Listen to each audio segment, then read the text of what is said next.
What if I told you that one of the most iconic paintings in the world, a face twisted in silent horror, hands pressed to the cheeks, mouth wide open in a scream, was not just about fear, but about something much deeper?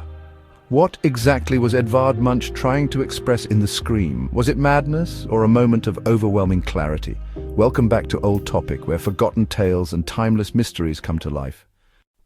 Today we uncover the strange and unsettling story behind the Scream, a painting that continues to haunt the world more than a century after it was created. The year is 1892. Edvard Munch, a Norwegian artist already known for his moody, emotional art, takes a walk with two friends along a fjord at sunset. He suddenly feels a deep sense of dread.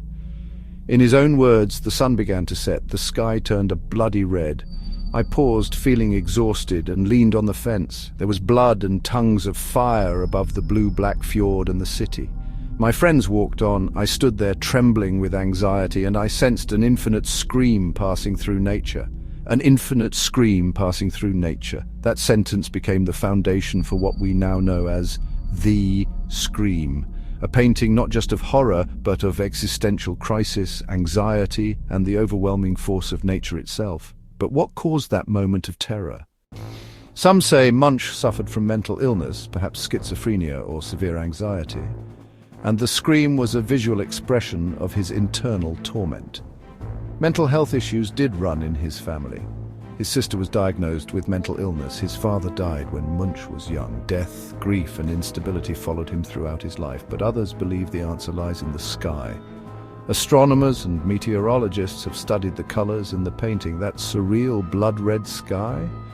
It might have been inspired by a very real event, the eruption of Krakatoa in 1883.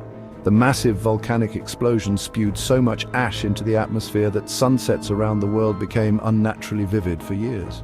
The skies over Norway were painted in hues of red and orange, fiery, surreal, and unforgettable. Could Munch have witnessed one of those volcanic sunsets?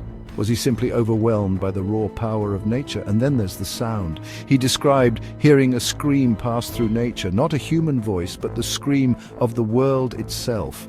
Could he have been experiencing a moment of synesthesia, where senses overlap so intense that he heard what he saw? Or was it a hallucination brought on by anxiety? There's even a scientific theory suggesting Munch may have heard a natural phenomenon called a skyquake, a loud, unexplained noise that can occur due to atmospheric disturbances, loud enough to startle, yet with no clear source. Whatever it was, that moment became immortal. Edvard Munch would go on to paint the Scream multiple times using oil, tempera, pastel, even lithograph. Each version is, just slightly different, each one equally haunting.